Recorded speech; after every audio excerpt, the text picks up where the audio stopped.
Chapter 4 The Poisoned Oasis. Later that night, around a bonfire, on a ledge at the Oasis, which is shared with others, Ogila was making an entry into his diary. Everyone was asleep, exhausted and injured beyond description. Ogila himself was hardly keeping awake, but he had to write something, even in his sleep. After all, wasn't he known as Ngatmatho Tuneno, the one who sees even as he sleeps? He wrote, "Today, we were quite lucky to find an oasis. So the Great Desert isn't just an endless stretch of sand and rocks. The oasis is beautiful, with sparkling blue water and date palms and olives around it. We rushed to the water and drank to our fill. I have never seen animals drink like that. Odanga the elephant almost finished up the water, and when I asked him what was happening, he said, 'Ogila, wait, even my bladder is still empty.' The other animals drank and bathed and then went for the dates, figs, and olive fruits. Everybody around here went to sleep, satiated and happy. Everybody except me. I didn't drink the oasis, nor did I eat of its fruits. Since my near-death experience at the banks of the great river, I've become more careful. The palm fruits were too sweet to be true. I don't usually take anything before I have tasted it, before I have said it is true. This oasis here is too good to be true. That's why I try to stop the animals at the gate. First, why is it that it lacks residents, even though it is the only oasis for hundreds of kilometers around? Second, and connected to the first, why are there no buildings around? Third, and connected to the first and second, why did we find the dates, figs, and olives untouched, even though there is no food for hundreds of kilometers around? And then fourth, and connected to the first, second, and third, there is something that disturbs me, and I must tell it to Prince Lion at once." Ogila the hare rose up from the ledge and picked his way among the sprawling mass of animals. They had been happy after drinking, but as the evening wore on, they had collapsed into sleep, one by one. Now, they were in any posture that sleep had found them. Some were on their bellies, some on their backs, and yet others even lay on their snouts. Ogila found Prince Lion near the entrance to the canyon, flanked by the buffalo, the rhino, the roan antelope, the zebra, and the leopard. All of them were standing, clearly on guard, but when he touched them, he found that they were fast asleep. They were not even dreaming, but sleeping as though they were dead. He returned to the ledge and wrote, "I shook Prince Lion several times, but he couldn't wake up. This is unusual. A lion must never be caught napping." The other animals, too, would not wake up. Now, nocturnal animals should be awake, but not even they are awake. This, too, is unusual. There is nobody on night watch. I am the only one awake in this vast desert. I feel so lonely. Guilt, too, eats me up. I should have told Prince Lion to be wary of the dangers, although Grandma had warned everybody. But I had met danger myself, and everybody would have seen that it was real. Only the lion was angry with me and would not let me talk, and he sometimes thinks I'm just a joker. Was a pula-pula joke? What could I do? It was so dark. Ogila the hare could not remember when he last saw the moon, or make out whether it was the canyon that had screened it from him. He could hear the howling of the wind, the inscrutable noises of the desert beyond the hills, but the darkness, the noise, and the deep sleep of his colleagues, rather than make him despair, gave him the courage to leave. He wrote, "Having gone through such difficult terrain and hallucinations, having escaped from the Apula Pool and the ghost of the dunes, Having fled from the ghost hole, would we so easily succumb to death? There must be an enemy playing a trick on us. There is only one thing for me to keep. I must keep watch.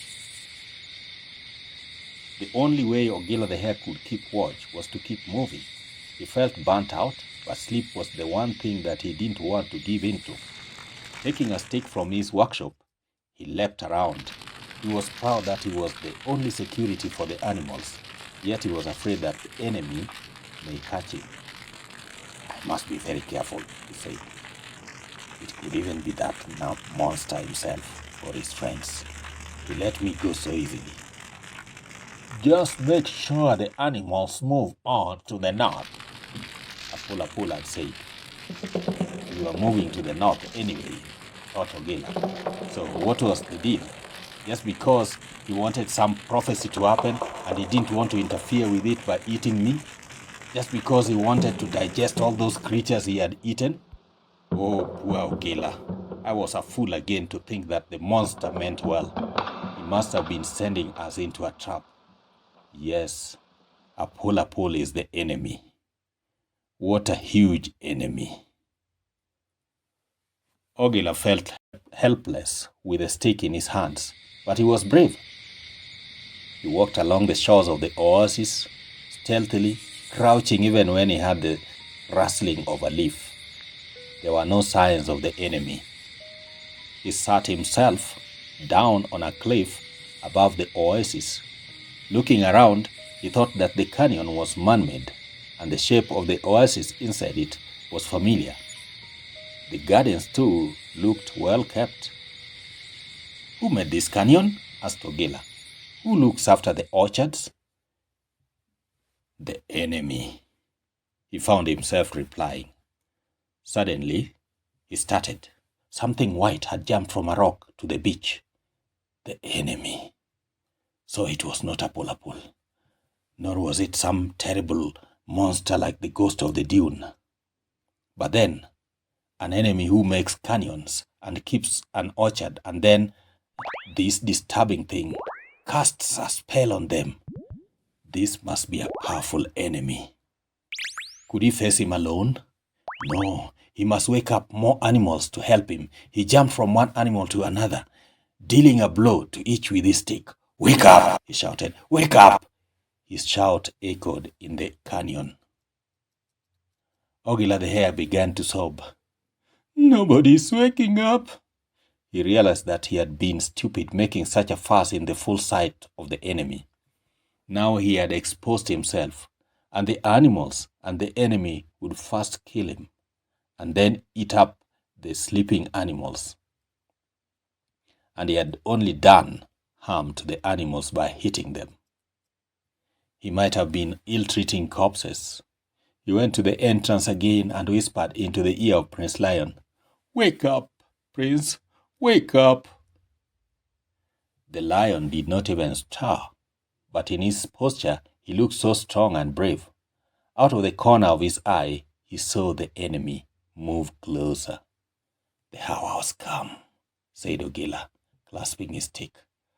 I shall fight like a pride of lions, a herd of buffaloes, a swarm of bees, a pod of hippos, and a flock of birds. He lay down among his sleeping colleagues. Raising his head a bit, he saw a white flash as the enemy jumped over the bodies of the animals. So swift was the enemy that he didn't see him reach the entrance. Oh, what a meal, said the enemy, lifting the legs of the animals at the entrance and letting them drop. Oh, what a pity! Oh, what a meal! It was a strange animal, small and cream in color. Ogilah almost laughed when he saw his ears. They were so large and so funny looking on his tiny frame. Swiftly, the enemy moved here and there, and soon it was on Ogilah the Hare, who was pretending he was long dead. What a pity, the enemy said, lifting the hare by the ear. Suddenly, like a flash of lightning, the hare came to life, tripped the enemy, and had him on the ground. Pity yourself, enemy, and say who you are. We have been watching you. You think we are dead? Spells do not work on us, and we were only pretending to be asleep so that we catch you. What a meal you are going to make. Hyena, go and prepare the cooking pot. The enemy was in such a shock that he forgot what was happening and could not talk. But only for a brief moment. As Ogilah pressed the stick on his chest, the enemy pushed the hare with such force that he was tossed in the air before falling down on the rough body of the buffalo. Am I dead? Asked the hare, rather confused. No, stupid hare. You are alive and can go deep in your cooking pot. Who are you? Asked Ogilah, looking for a way to trick the enemy. I am Feneke the fox. Ogilah the hare searched his memory and said, You must be a fennec fox, the type we find in the desert, said the hare, edging closer to Fennec. Yes, said Feneke the fox, but do not try any trick on me anymore.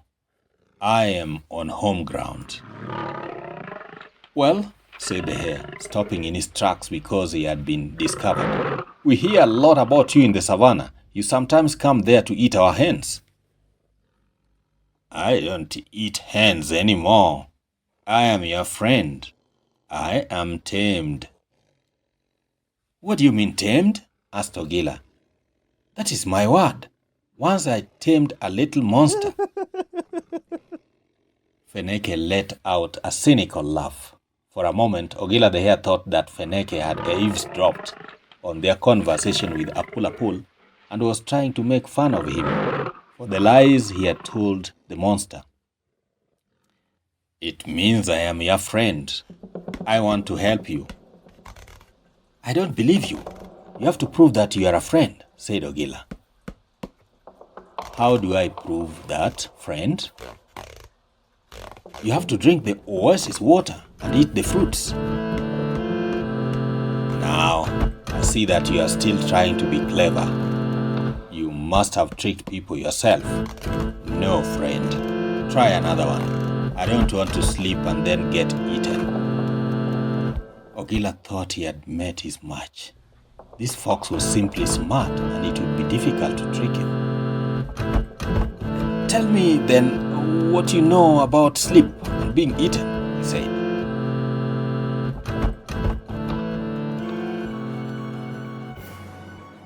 Thank you for watching Till the Groke Falls in Love.